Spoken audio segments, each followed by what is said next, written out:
உட்கார். அப்புறம் சொல்லுப்பா.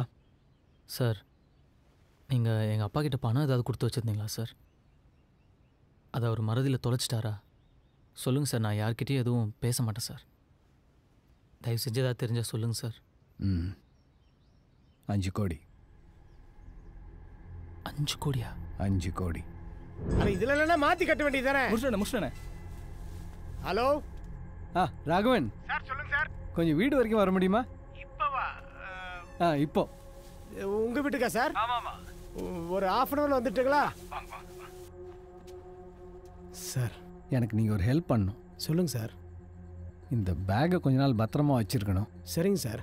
இந்த பேக்கில் 5 CR இருக்கு. நான் கேட்கும்போது கொடுத்தா போதும். சார், 5 கோடி ரூபாய் இவ்வளோ பெரிய பணம் என்கிட்ட போய்... புரியுது, நீங்கள் நியாயமான ஆள். உங்களை மாதிரி என்னால் இருக்க முடியாது. உங்களுக்கு இது செட் ஆகாது. ஆனால் நாளைக்கு எனக்கு CBI ரெய்டு வரதா இன்ஃபர்மேஷன் வந்திருக்கு. இந்த நேரத்தில் நான் யாரையும் நம்ப முடியாது. அது வரைக்கும் நீங்கள் வச்சுருந்தா போதும். அதுக்கு இல்லை சார். ப்ளீஸ் ராகவன் சார், இந்த உதவியை நீங்கள் பண்ணலன்னா என்னை அரெஸ்ட் பண்ணுவாங்க. என் மான மரியாதை எல்லாம் போயிடும். பொண்டாட்டி பிள்ளையெல்லாம் நடு ரோட்டில் நிற்கிற மாதிரி ஆகிடும். ப்ளீஸ் ராகவன். சரி சார். 6 மாதம் கழிச்சு திருப்பி கேட்டா பணம் எங்கே? சார், அது வந்து... என்ன ராகவன்? பணம் எங்கே வச்சேன்னு தெரியல சார்.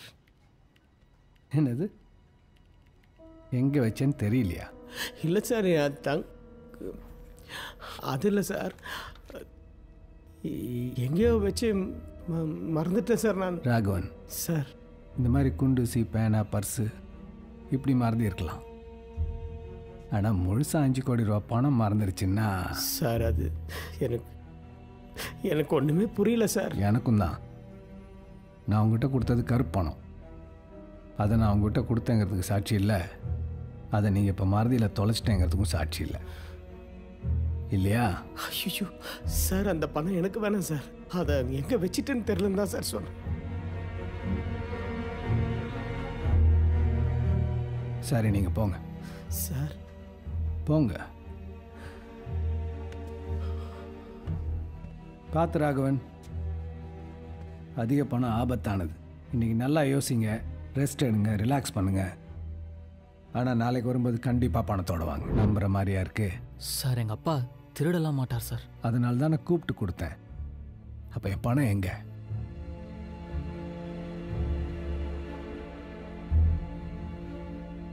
அப்போ எங்கள் அப்பா தொலைச்சதா சொன்ன அந்த ஃபைலு? சார், அந்த ஃபைலை காணும் சார். நல்லா தேடி பார்த்தேன் சார், இப்போ காணும் சார். நேற்று பணத்தை காணும்னு சொன்னீங்க, இன்னைக்கு ஃபைலை காணும்னு சொல்கிறீங்க. எனக்கு நல்ல ஞாபகம் இருக்குது சார். சத்தியமாக என்னோட லாக்கரில் தான் சார் வச்சுருந்தேன். அப்புறம் எங்கே போச்சு? ரொம்ப தொலைக்கிறீங்களே ராகவன். அந்த ஃபைலோட வேல்யூ என்னன்னு தெரியுமா? அந்த ஃபைல் கிடைக்கலன்னா உங்களை மட்டும் இல்லை, உங்கள் பிள்ளையும் சேர்த்து அரெஸ்ட் பண்ணுவாங்க. உங்கள் வீட்டில் 2 பொம்பளைங்க இருக்காங்க. நீங்கள் 2 பேரும் ஜெயிலுக்கு போயிட்டீங்கன்னா அவங்க நிலைமை யோசிச்சு பாருங்க. அவங்களுக்கு என்ன வேணால் நடக்கலாம். சார், நான் லாக்கரில் தான் சார் வச்சுருந்தேன். ராகவன், முதல்ல பணத்தை கண்டுபிடிங்க. பணம் கிடைச்சா ஃபைல் தானாக கிடைக்கும். ஃபைலை எடுத்து வச்சுக்கிட்டு அரெஸ்ட் ஆகிடுங்கன்னு மிரட்டினா பயந்து திருடின பணத்தை கொடுத்துருவார்னு நினச்சேன். ஆனால் அவர் இப்படி பண்ணிக்குவார்னு எதிர்பார்க்கவே இல்லை. முதல்ல பணத்தை கண்டுபிடி, ஃபைல் தானாக கிடைக்கும். உன் வேலையும் சேர்த்து நானே வாங்கி தரேன். இப்பெல்லாம் நான் மறதி ஜாஸ்தி ஆயிடுச்சுல்ல எனக்கு.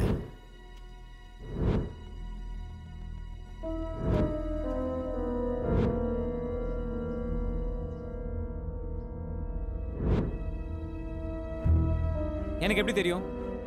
அவர் எங்கேயோ மறதியில் வச்சுட்டு என்ன வந்து டார்ச்சர் பண்ணா என்ன அர்த்தம்? இப்போ எதுக்கு டென்ஷன் ஆகிற? டென்ஷன் ஆகாம பின்ன? எங்கள் அப்பா உங்ககிட்ட ஏதாவது சொன்னார் தானே கேட்டேன். அவர் புள்ள நீ ஒன்ட்டே எதுவும் சொல்லணும், என்டேண்டா சொல்ல போகிறாரு. மச்சான், தப்பாக எடுத்துக்கலான்னு ஒன்று சொல்கிறேன். உங்கள் அப்பாவுக்கு வேறு ஃபேமிலி மாதிரி ஏதாவது, அவங்க பசங்க அவங்கள செட்டில் பண்ணணுன்னு ஏதாவது... ஏய், தெரிலன்னா தெரிலன்னு சொல்லு. அதை விட்டு தேவையில்லாம பேச வேறு மாதிரி ஆகிடும். நீங்கள் தான் அந்த ஃபைலை விற்று 50 கோடி ரூபா பணம் பண்ணிட்டீங்களே. நாளைக்கு அந்த பையன் பணத்தோடு வந்து நின்னான்னா அந்த பணம் என்னாச்சுன்னு என் மண்டையை உறுத்திக்கிட்டே இருக்கியா? ஒருவேளை அந்த பணத்தோடு அவன் வந்துட்டானா அப்போ பார்ப்போம். கேட்குறேன்னு தப்பாக நினைக்காத. அன்னைக்கு அவங்க அப்பா வந்து பணம் பற்றி கேட்டார். இன்னைக்கு தமிழோ வந்து கேட்குறாரு. என்ன நடக்குது அரவிந்த்? நீங்கள் ஏதாவது ஒரு வகையில் இதில் இன்வால்வ்டா? நானே கடுப்பில் இருக்கேன். சாம்போ என்னை தனியாக விடு. என்ன கடுப்பு உனக்கு? தனியாக விடுன்னு சொல்கிறேன்ல, உன்னெலாம் சொல்ல முடியாது. ஏன் என்கிட்ட சொல்ல முடியாது? முடியாதுன்னா முடியாது. அதான் ஏன் முடியாதுன்னு கேட்குறேன். அப்படி என்ன சொல்ல முடியாத விஷயம்? ஏதோ இருக்கிறதுனால தான் நான் மறைக்கிறேன். ஆமாண்டி, உன்ட்டெலாம் சொல்ல முடியாது. எல்லாத்தையும் போய் அப்படியே எக்ஸ் பாய் ஃப்ரெண்டை சொல்லுவேன். உன்ட்டெலாம் எதுக்கு சொல்லணும்?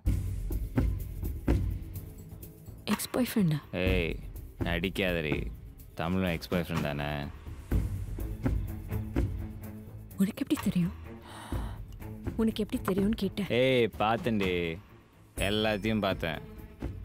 அவன் அவாய்ட் பண்ணிட்டு பின்னாடி சுற்றுறத பார்த்தேன். அவனை ஃபாலோ பண்ணி பார்த்தேன்.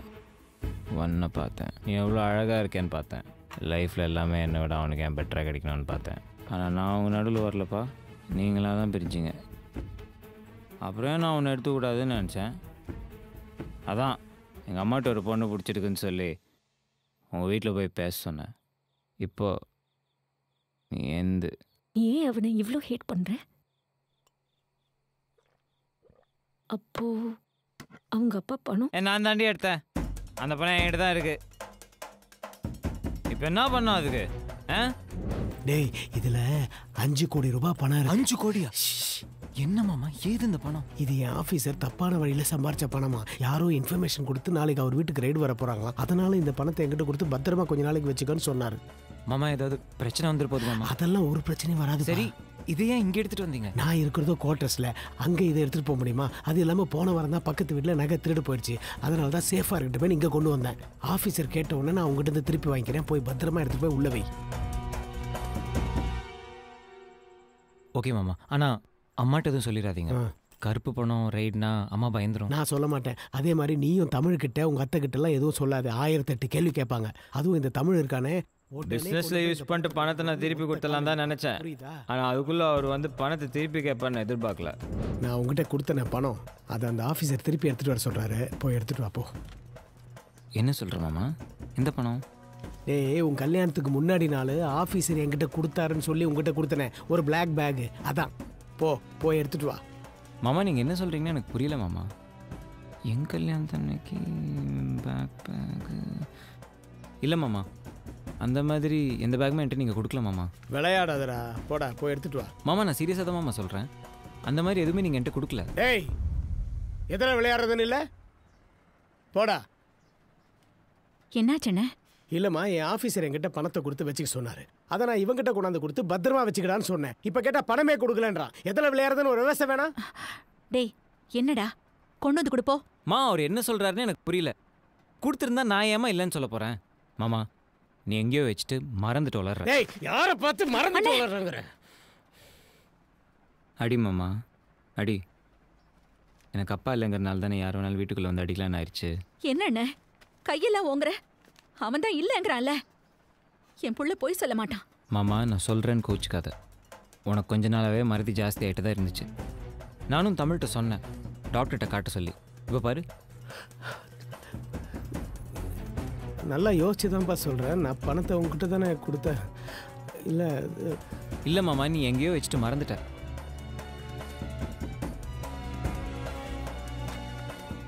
அதோட அந்த பிரச்சனை முடிஞ்சிடும்னு பார்த்தேன். ஆனால் அடுத்த நாள் தமிழோட வந்து நின்னாரு. தமிழுக்கும் எல்லாம் தெரிஞ்சிருக்குமோன்னு நினச்சேன். ஆனால் அவர் அவன்கிட்ட எதுவுமே சொல்ல போல. டேய் அரவிந்த், ப்ளீஸ்டா, எடுத்திருந்தா கொடுத்துட்றா. வேற எதுக்காகவும் இல்லைடா. எனக்கு நானே பைத்தியமாயிட்டணும்னு பயமா இருக்குடா. ஏன் மாமா இப்படி பண்ணுற? இல்லாத பணத்தை நான் எப்படி கொடுப்பேன்? செத்துட்டான்னு கொஞ்ச நாள் பணத்தை வெளியெடுக்காமல் இருந்தேன். இப்போ தான் பிஸ்னஸில் இருக்கலான்னு பார்த்தா அதுக்குள்ளேயும் வந்து கேட்டு போகிறான். இவனுங்களுக்காக நான் வெயிட் பண்ணிகிட்டே இருக்க முடியுமா? மனுஷனே இல்லை. போடி. அவனை கஷ்டப்பட்டு சம்பாரிச்ச காசா? எவனோருத்தனோட திட்டு காசு தானே. ஏய் எங்கடி போற? என்னடி அவனுக்கு?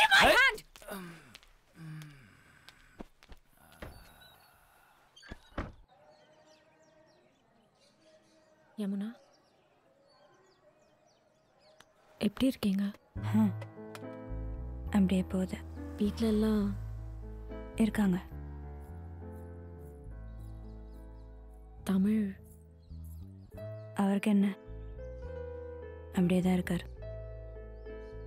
காலையில் கடைக்கு வேலைக்கு போவார், நைட்டு தான் வருவார். எங்கள் அத்தை அவங்க பாட்டுக்கு ஒரு மூலையில் இருப்பாங்க. முன்னாடி மாதிரி எதுவும் இல்லை. அந்த சந்தோஷம், சிரிப்பு, அப்பாவுக்கு என்ன ஆச்சு அப்பாவுக்கு என்ன ஆச்சுன்னு குழம்பி குழம்பி, மற்ற எல்லாம் கூட பரவாயில்ல. எப்பவுமே அவருக்குள்ள துருத்துருன்னு ஒரு சின்ன பையன் இருப்பான். அவனை காணும். எங்ககிட்ட சொல்ல முடியாம உள்ளக்குள்ள குமரி குமரி. அவர் யாருக்கு என்ன பாவம் பண்ணாரு? குழந்தை மாதிரி நீ தழுதார். அவர் எதுக்கு கண்ணு கசக்கணும்?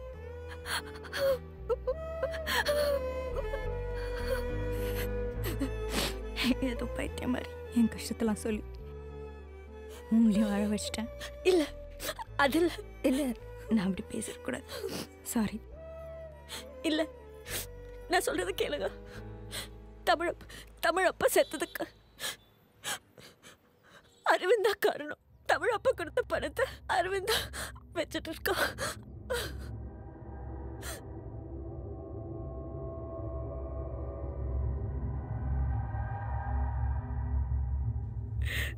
புள்ள மாதிரி வளர்த்தேன் அவனை. அவன் ஏன் அப்படி பண்ண?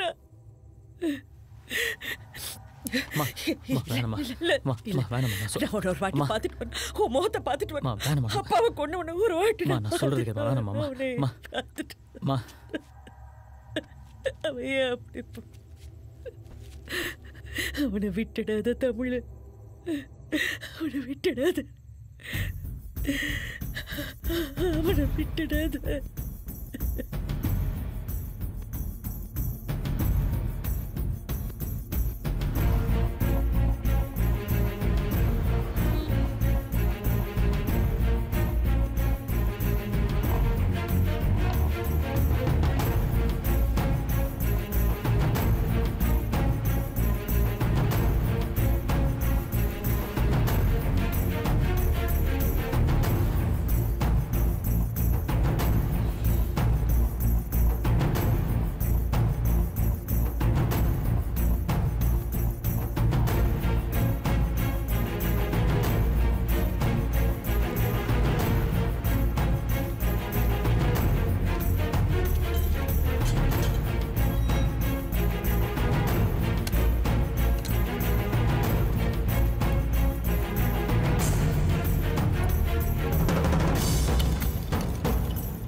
நானே வீடு ஃபுல்லாக தேடி பார்த்துட்டேன். பணம் இங்கே இல்லை.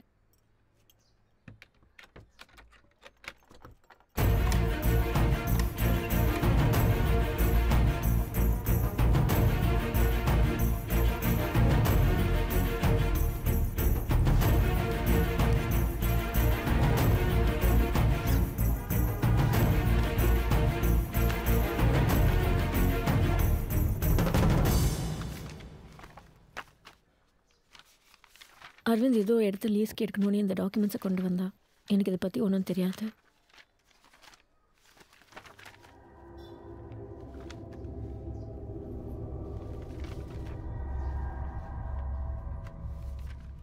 Hello sir. சொல்லுங்க. அரவிந்த் உங்களை பார்க்க சொன்னார். அதான் நாளைக்கு டீலை க்ளோஸ் பண்ண போகிறோமே, அப்புறம் என்ன?